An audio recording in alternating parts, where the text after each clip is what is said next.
Hi, this is Shivaprasad from PySpiders Rajajinagar. I'm working as a trainer here. So one of our got placed in a company, so he's going to share his experience. Hi, hello. I'm Shivaprasad H M. I had joined the PySpider in the month of February. We had taken the development course, and in that way, the Keshav sir taught us the Python knowledge.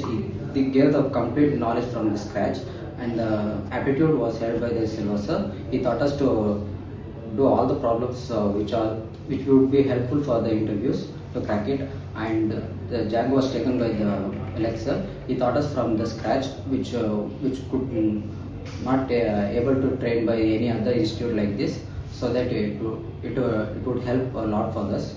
And web technology was taken by Govindraj sir. He also taught from the scratch and he also taught us for the RoboWaves for the internship also, so that it helped me to crack my interview. So yeah, which are the other activities input to crack the interview? So by taking the boot camp, which helped us to improve our communication and to overcome the fear of the stage fear, so that we can communicate easily to anyone for any purposes. Congratulations. Thank you. Thank you.